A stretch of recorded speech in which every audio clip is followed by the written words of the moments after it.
хөлгүй далаад аялахаас айхгүй. Та далаагаар аялж өдөр бүр шинэ адал явдлаар амьдрна гэж төсөөлж байсан уу? Унтлагынхаа өрөөний цонхоор халим агнуурын хөлөг онгоцууд далаад гарч бомб руу буцаж ирэхийг харж үзсэн Жозеф Бейтсийн хувьд энэ бүхэн мөрөөдөл нь байв.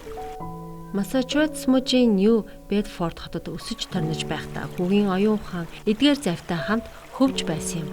Эцэг эх нь Йосефийн мөрөөдлийг биелүүлэхийн тулд залуу наснд нь завиар богино аялалд явуулжээ. Залуу хүү өсөж томорхын хэрээр сонирхлоо алдахын оронд урд өмнөхөөс илүү дүрлэлтсэн их сонирхолтой болсон байлаа. Мөрөөдлийнхэн дагуу хэсэг хугацаанд амьдрсныхан дараа тэрээр өөрийн гэсэн завь худалдан авахын тулд $10,000 хэмнэх зорилго тавьсан юм. Тэр амжилтанд хүрч хөлөг онгоц худалдаж ав. Гэсэн хэдий ч Бейтсийн хөлөг онгоц тэс өөр байлаа. Тэнд арх тамхи хэрэглэхийг хориглосон ба түүгээрч зогсохгүй багийнханд хараалын үг хэлхийг зөвшөөрөөгүй. Тэрээр аяллахын үеэр эхнэрийнхээ ачаа тэшинд хийж байсан Библийг олсон юм.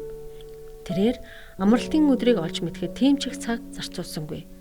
Дараа нь тэрээр энэхүү шинэ үннийг судлахын тулд амралтын өдрийг сахиж байсан 7 дахь өдрийн адвентистуудыг хаажээ.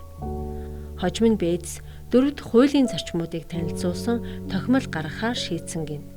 Түүний 48 хуудас бүхий ботин 1846 оны 8 дугаар сард хэвлэгдэн гарсан аж. Бейтс далаачнаас тэтгэвртэй гарсны дараа Есүсийн удахгүй ирэх тухай болон Библийн амралтын өдрийн тухай номлолд өөрийн хүч чадал мөнгөө зориулжээ.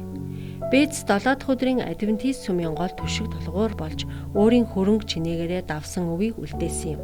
Тэрээр амьдралынхаа үлдсэн хугацааг Бурхны үйл хэрэгт зориулсан нэгэн.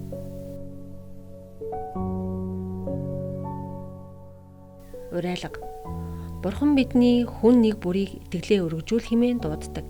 Түүний дууддаг газарт очих эсвэл түүний заавраар тогтмол бөгөөд системтэйгээр өргөлөө өргөх.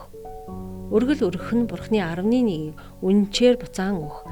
11-ээс гадна амлалт хэмээх тогтмол бөгөөд системтэй өргөлийг өргөхдөө түүнтэй гэрээ байгуулахад биднийг дуудсан түүний дуу хоолойг сонсох явдал юм. Тэр биднээс өргөлөө өргөхийг гуйж байна. Миний орлогын хэдэн хувийг амлалтын өргөл болгон тогтмол өгөөсэй гэж хүсэж байна вэ гэж таныг Бурханаас асуугаарай гэж хүсье. Дараа нь түүний хариултыг сонсоорой.